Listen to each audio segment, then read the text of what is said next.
cannot tell you how many times I see movies financed by one investor who issues a check for the entire movie. It's very easy for the producer to take that check and just go make the movie, but it's also very likely for the investor to lose money, and here is why. Let's take a look at a $5 million movie, and let's assume that our international sales estimates are in fact projected to be 75% of the budget. And let's also assume that US distribution estimates would be 35% of the budget.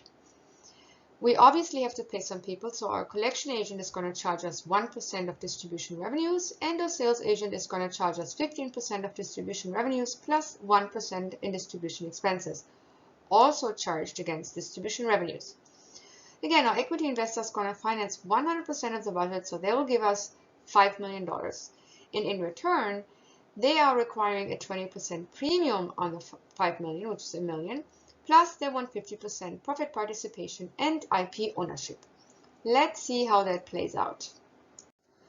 Our funding schedule is pretty straightforward because we don't have any banks, we don't have any pre-sales, we don't have any production incentives. We just have the investor giving us a check for $5 million to cover the entire budget. And then we are producing the movie for $5 million and we are selling the movie just as projected. We're getting a US distributor to buy the movie for 35% of the budget, which is $1,750,000. So those are the US rights that are now being sold. And then all the international distributors actually buy the movie for 75% of the budget, which gets us $3.75 million. So altogether, we're making with a $5 million movie $5.5 million in gross distribution revenues worldwide. So now we are looking at the people that need to be paid, and the first one in line would be the collection agent. The collection agent charges us 1% of all the distribution revenues that arrive in the collection agent management account, which in this case is $5.5 million. So they're charging us $55,000. The sales agent, who we're assuming is also selling the US rights, to make it simple for this case study, they're charging us 16%, which is 15% of a sales fee and 1% in expenses. And these fees are charged on the international and domestic distribution rights revenues of $5.5 million. Our equity is then being recouped. We're going to have to pay $5 million back, and turns out we actually didn't make enough money to recoup the equity because we have a loss of $435,000. Let's assume we do the very same film, very same script, very same actor, sold the same way with the same sales agent. Everything's the same. The only thing we're changing is how we are structuring our finance plan, how we are balancing the finance sources that we're using. And we're using some of the finance sources that are available to us today. So let's look at this a little closer when we change the finance sources for this very same movie. So again, the movie is $5 million. Our international sales are estimated to come in at 75% of the budget, and we also believe we can make 35% of the budget from US distribution rights revenues. Our collection agency fee is still 1% of the revenues. Our sales agency fee is still 15% of distribution revenues plus 1% expenses. And here's what our finance plan would look like. We would have pre-sales now done for 35% of the budget. The distributors would give us a 20% down payment from these pre-sales. And then we have a senior loan banking the 35% pre-sales. Of course, they are deducting the down payment because we already received that down payment from the distributors. Otherwise, we basically get it twice.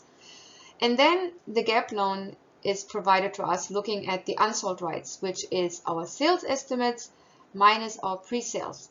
Given that our sales estimates are 75% of the budget and our pre-sales are 35% of the budget, we're left with 40% of the budget. And that is why our gap loan is 20% of the budget.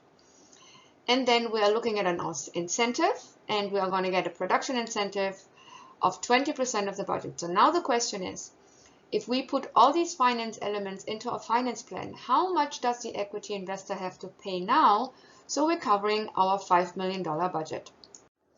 Let's take a look at our funding schedule. What would it look like if we are applying these funding elements in these finance sources and reduce the equity to cover the balance to then reach our $5 million budget? So first, as mentioned, we are assuming that we can get 35% of the budget from the US and 75% from international distributors. And let's look at some pre-sales that we're making. We're making 35% of the budget in pre-sales, which is 35% of $5 million, and that is $1,750,000. The distributors give us a down payment in connection with this $1,750,000. So the balance would be $1,400,000. This is the balance that we would get paid when the distributors are getting the movie delivered to them. Now let's look at our bank loan. The bank is going to look at the pre-sales and will consider to cash flow 100%. So that is $1,750,000. But obviously, they're going to deduct the down payment that we already received, which is $350,000. And so our cash flow loan amount for these pre-sales is $1,400,000. Now let's look at the gap loan. Again, the gap loan is a loan against unsold rights, and we established before that our international sales estimates are $3,750,000. Of that, we sold $1,750,000, which means we are left with $2 million in unsold rights. The bank needs a 200% coverage, which translates into them giving us half of this amount. They're giving us a gap loan of $1 million. So the cash flow loan for pre-sales is $1,400,000. The gap loan is $1 million. So our gap loan and cash flow loan altogether comprise the senior loan of $2,400,000. And then we have a production incentive applicable because we're shooting in a region where we can get 20% of our budget incentivized. So we are using this incentive in our finance plan because we are approaching an incentive lender to give us an advance on this incentive, and that is a 20% of the budget loan, which translates to $1 million. The incentive lender basically gives us an advance of what they believe the incentive expenses are going to be amount to after we finish the movie and after we shot the movie in the incentive region. So this is an advance that we get from a lender. We can also get it from a bank, by the way. But long story short, because we're getting an advance for the incentive that would be applicable after we finish the movie, and we would normally get it paid after that by the incentive region, we can now use this advance in our finance plan. So altogether, we have now financed $3,750,000, which leaves $1,250,000 to be funded through an equity investor. So now we're financing 25% of the budget through an equity investor. Let's take a look at our recoupment schedule. Our movie is now produced and finished, and we are selling it at the film markets. We're selling the US rights to a US distributor, and we're receiving 35% of the budget, which is $1,750,000. We are also selling our movies to various international distributors, and they are paying us 75% of the budget, and we are receiving $3,750,000. So altogether, we're receiving $5.5 million. Now remember, when we did the pre-sales, the distributors made a down payment, and that down payment was already paid to us. So here, we have to deduct it. Otherwise, we would be getting it twice. So we are left with gross revenues of $5,150,000. Now we are applying all our expenses.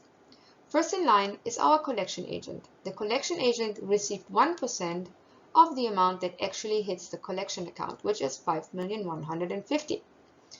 Therefore, the collection agency fee is $51,500. Next in line is our sales agent.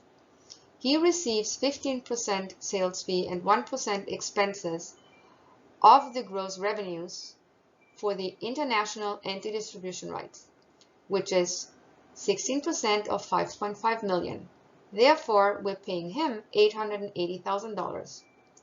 Our bank loan is now being recouped at $2.4 million.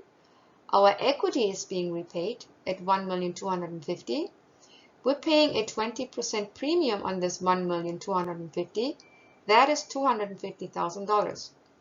So if we are summing up all these expenses, our payment to the collection agent, the sales agent, the bank, and the equity investor, we are paying $4,831,500.